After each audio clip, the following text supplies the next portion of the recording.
Please come in.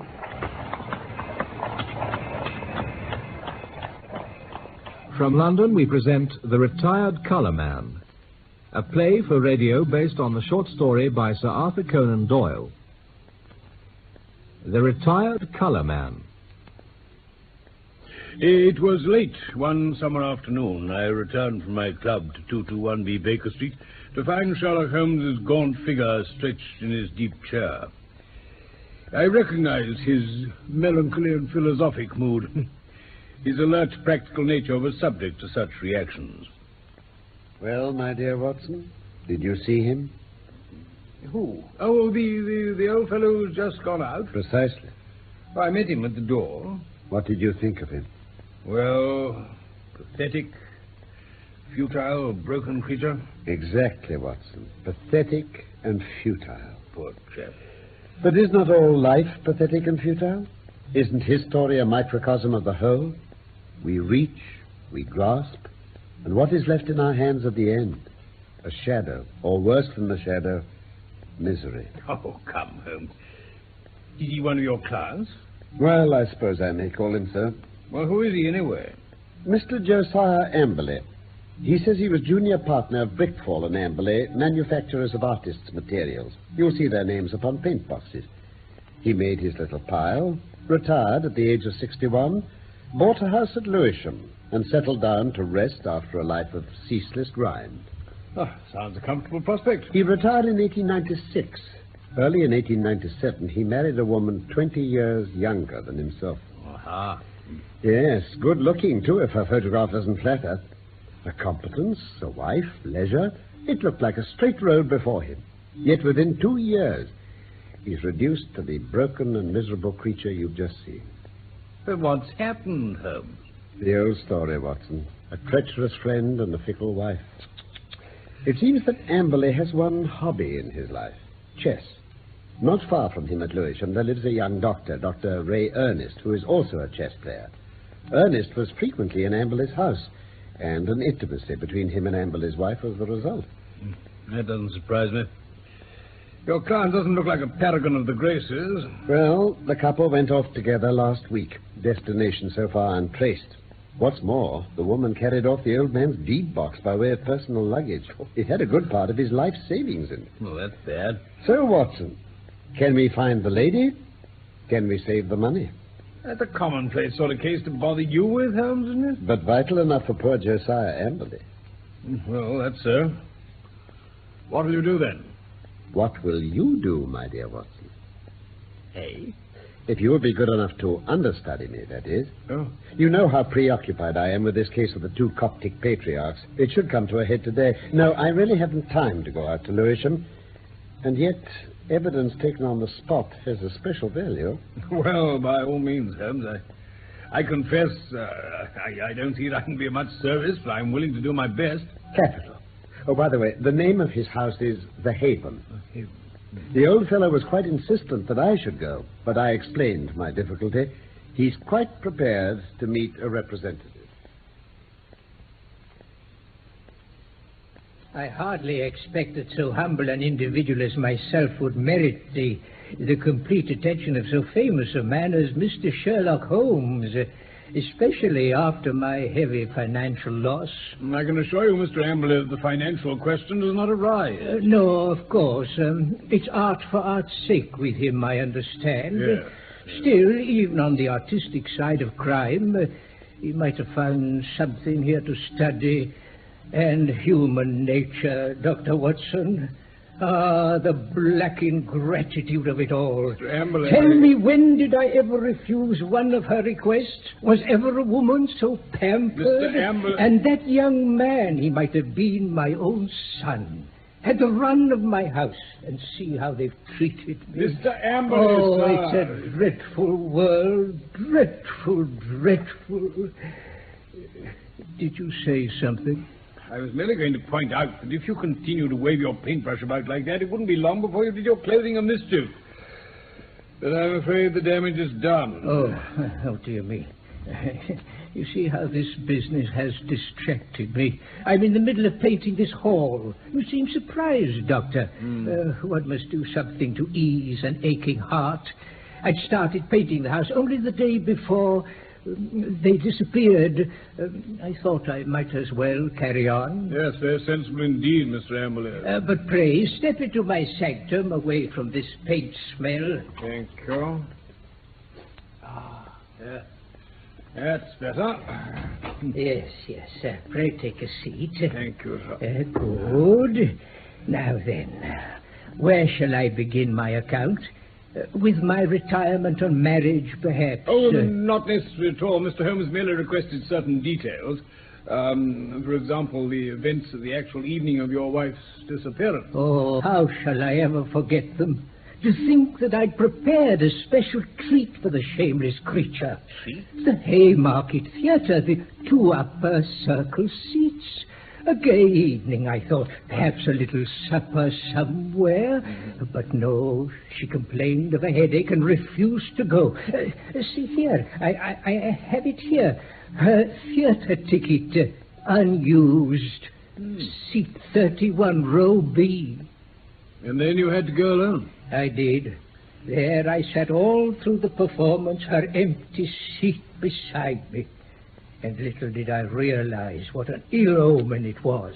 You returned to find her gone? Yeah, just so. But that was not all. Oh? You see this door? It's iron painted to look like wood. It's my strong room.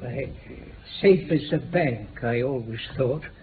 But not where she was concerned. Yes, your deed box was taken, I believe. Deed box, cash, securities, about £7,000 worth.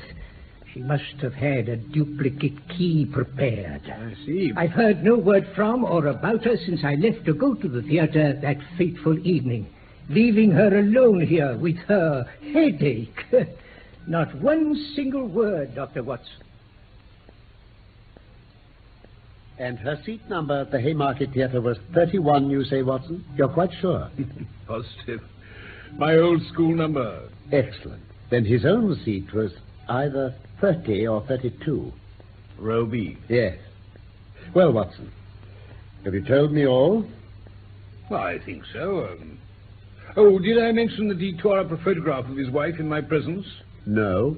I never wish to see her damn face again, he cried. No doubt. Still, I fancy the loss of his money took precedence over the loss of his wife. Oh, without a doubt. But let us get down to what is practical.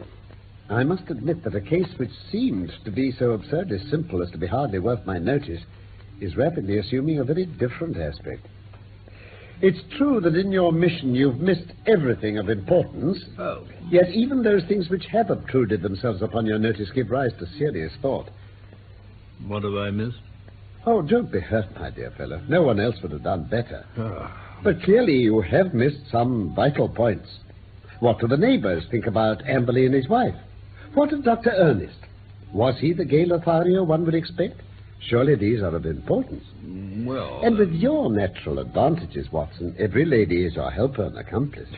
What about the girl at the post office? Or the greengrocer's wife? Or even the lady at the Blue Anchor? All this you've left undone. Well, it can still be done. It has been done. Thanks to the telephone and the help of Scotland Yard, I can usually get my essentials without leaving this room. As a matter of fact, my information confirms Amberley's own story. He has the local reputation of being a miser, as well as a harsh and exacting husband. It's also certain that he had a large sum of money in that strong room. Well, then. And it's common gossip that young Dr. Ernest played chess with Amberley and probably played the fool with his wife. It all seems plain sailing. And yet... Where's the difficulty? Oh, in my imagination, perhaps. Well, leave it there, Watson. Let us escape from this weary workaday world by the side door of music. Karina sings tonight at the Albert Hall. We still have time to dress, dine, and enjoy. The next morning, I was up early, but found a note from Holmes on the breakfast table, telling me that he'd gone to Lewisham to see Amberley and that he hoped to be back by 3 o'clock.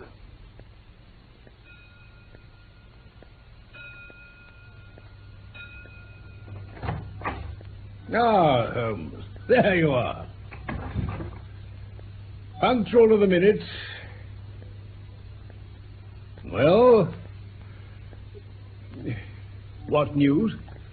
Has Amberley been here yet? Amberley? No. I'm expecting him. Oh, come in. Yes, Mrs. Hudson? There's a Mr. Amberley to see you, sir.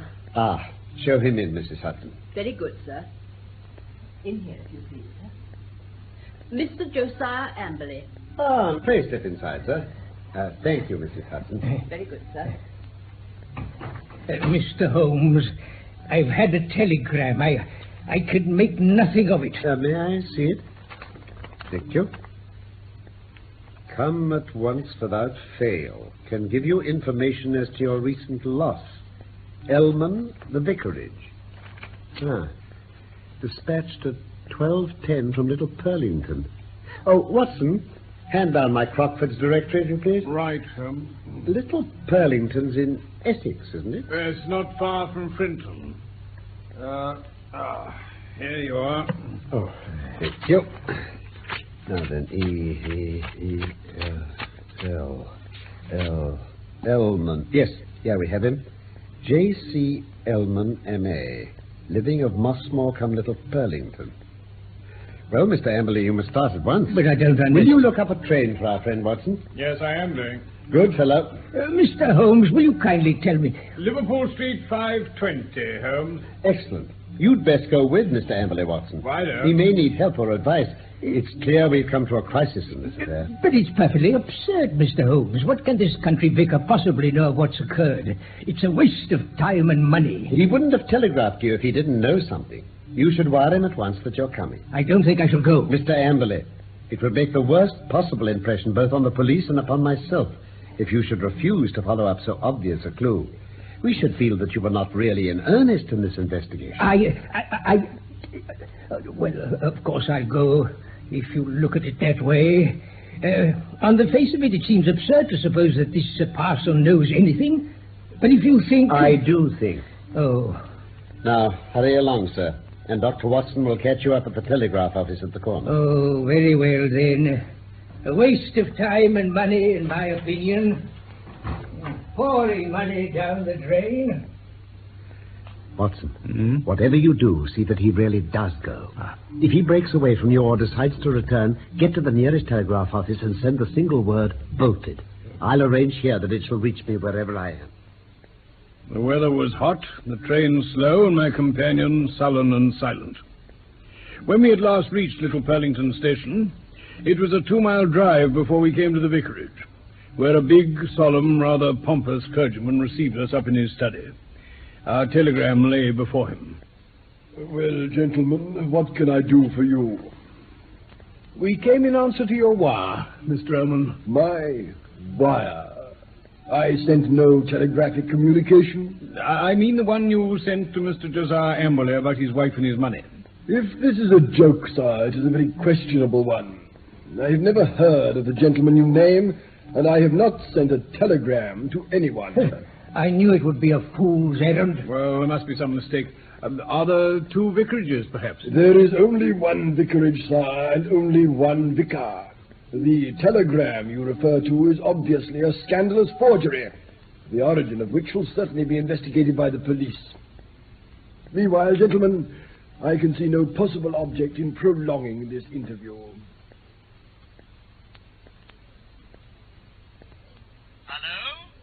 Hello? Oh, Holmes, is that you, Holmes? Yes, Watson. Ah. How are things proceeding? Well, they aren't, Holmes. The vicar never sent any such wire. He was very annoyed. Holmes, are you there? Most singular. Most remarkable. What? I very much fear, my dear Watson, that there is no return train tonight. What? I have unwittingly condemned you to the horrors of a country inn. Oh, dear. Oh, however, there's always nature, Watson. What? Nature and Josiah Amberley. Oh. You can be in close commune with both. Thank you very much, Holmes. Don't mention it, my dear fellow. Good night. Good night. Well, what did he say? He said it was a most remarkable business. Remarkable? I should prefer the word expensive. Our railway fare. Third class. Why pay more? And now a hotel bill. It's monstrous. Monstrous. I shall have a word to say to Mr. Sherlock Holmes tomorrow. Oh, very well, sir. We'll drive directly to Baker Street from the station tomorrow. And now we better make arrangements for tonight. I warned Holmes by telegram of the time of our arrival at Baker Street next day. But when we got there, we found a message to say that he was at Lewisham and would expect us there. This was a surprise to me, but an even greater one was to find that Holmes was not alone at Amberley's house. In the sitting room, a stern-looking, well-built man sat beside him. A dark, heavily moustached man, wearing tinted sunglasses and sporting a large Masonic pin in his tie. Ah, gentlemen, allow me to introduce my friend, Mr. Barker. Mr. Amberley, Dr. Watson. How do you do? Pleased to meet you. Mr. Barker has been interesting himself in your business too, Mr. Amberley. We've been working independently of one another, you understand. But we both have the same question to ask you. Question? What question, Mr. Holmes? What did you do with the bodies? Great. No! No! You shan't ask that! Get hold of him, Watson. Barker. No! You shan't make me answer! You shan't! He's trying to swallow something! Stop him. Right. Get hold of him. No, let me be! Don't confound you. Well done, Barker. No shortcuts, Amberley. Things must be done decently and in order. I have a cab at the door. I may as well take him straight to the police station. Shall I tell the inspector that you'll be coming along? He'll want to examine this house sooner or later. I fancy he won't object to meeting me here. Very well. I'll come back with him. Now, go on, you. And any more nonsense, and I'll have your arm out of its socket. Well, that was a near thing, Holmes. It was a poison capsule. Look. Holmes, this Barker... Oh, my hated rival upon the Surrey shore. His methods are irregular like my own. We irregulars are useful sometimes, you know. Well, Holmes, let's hear what it's all about, eh? All in good time, my dear Watson. The inspector will be along shortly for the same account. In the meantime, I shall enjoy a few minutes quiet smoke.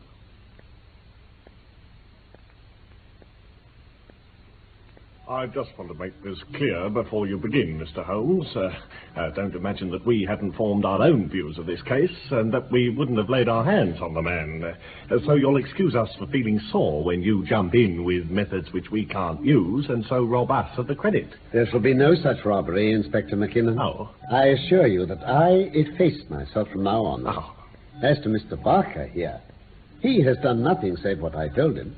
That's quite correct. Well, that's very handsome of you, Mr. Holmes. Praise or blame can matter little to you, but it's different for the police when the newspapers start asking questions. Quite so. But when an intelligent and enterprising reporter asks you what the exact points were which aroused your suspicion and finally gave you a certain conviction as to the real fact? Well, we don't seem to have got any real facts yet. No? What facts have you? Have you arranged for a search? There are 2 constables on their way. Then you'll soon get the clearest fact of all. Huh? The bodies cannot be far away. Try the cellars and the gardens. Cellars? It shouldn't take long to dig up the likely places. This house is older than its water pipes, so there must be a disused well somewhere. Here, try your luck there. But how did you know there'd been murder? Yes, Holmes, how was it done? Well, I'll show you first how it was done, Inspector. And then I'll give the explanation which is due to you, and even more to my long-suffering friend, Dr. Watson, who has been invaluable throughout. Oh, I say, Holmes. But first, I'd like you to consider this man Amberley's mentality. It's a very unusual one. So much so that I think his destination is more likely to be Broadmoor than the scaffold. Is that so? Go on, then. He has, to a high degree, the sort of mind one associates with the medieval Italian nature, rather than with the modern Briton. He was a miserable miser who made his wife so wretched by his niggardly ways that she was a ready prey for any adventurer. Such a one came upon the scene in the person of this chess-playing doctor. Amberley excelled at chess. One indication, Watson, of a scheming mind. Like all misers, he was a jealous man, and his jealousy became a frantic mania. Rightly or wrongly, he suspected an intrigue. He determined to have his revenge, and he planned it with diabolical cleverness. Have a look here. This is his so-called strong room. Oh, what an awful smell of paint. That was our first clue. You can thank Dr. Watson's observation for that, though he failed to draw the inference. It set my foot on the trail. I still don't understand, Holmes. Well, ask yourself, Watson, why should this man at such a time be filling his house with strong odors? Obviously to cover some other smell which he wished to conceal. Some guilty smell which might excite suspicions. And you mean decomposition? There hasn't been... No, nothing of that sort. Then came the idea of a room such as you see here, with a sealed iron door. Put the two facts together, and where do they lead? Well, blessed if I know. No. Me too. Oh, well, let it pass for now. I was already certain that the case was serious because I had examined the box office chart at the Haymarket Theatre, another of Dr. Watson's bullseyes. It showed that neither of the two seats, B30 nor 32 of the upper circle, had been occupied on the night in question. Well, he lied. I mean, he never went to the theatre. And so his alibi fell to the ground. He made a bad slip when he showed you his wife's unused ticket, Watson. Yes. The only way I could satisfy my suspicions about the smell of paint and the existence of the sealed room was to examine the house myself. The question was, how was I to achieve this? I know. Now I see it. Yes, Watson. I sent an agent to the most impossibly remote village I could think of and summoned Amberley to go there at such an hour that he couldn't possibly get back the same day. And sent me with him to make sure he really went. The good vicar's name I simply got out of my Crockford's directory. Masterly, brilliant. There being no fear of interruption, I proceeded to burgle the house. Burglary has always been an alternative profession if I'd cared to adopt it. And I've little doubt that I should have reached the front rank. Oh, Mr. Holmes. Anyway, see what I found. Now then, you see this gas pipe along the skirting board here? Yes. Very good. It rises in the angle of the wall, and there's a tap in the corner. Now, follow me into the strong room. You see that plaster rose in the center of the ceiling? Yes. Well, the pipe finishes there with an open end. Oh, yes. At any moment, by turning the outside tap, this room could be flooded with gas. Oh.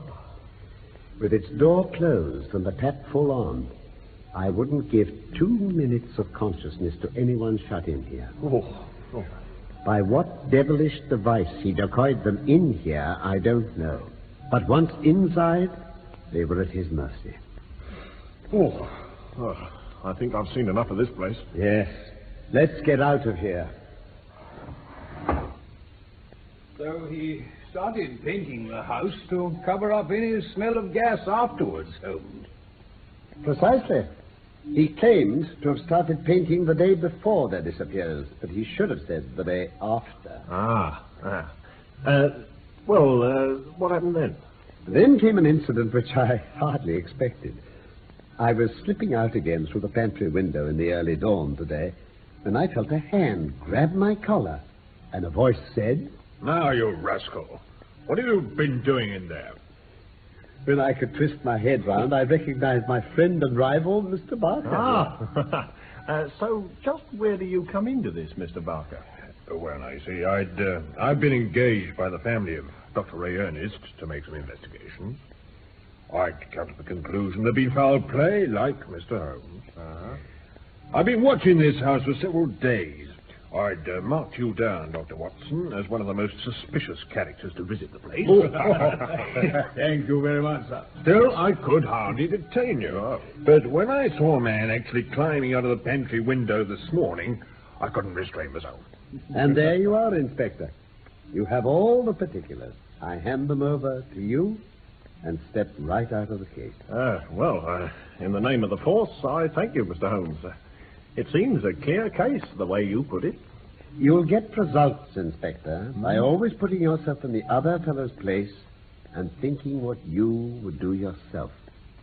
It takes some imagination, but it pays. Holmes, what about the missing money and the securities? Oh, they'll be found in some safe place where Amberley hid them. There was no robbery. Ah, well, you've met every point, Holmes. There's only one last thing puzzles me.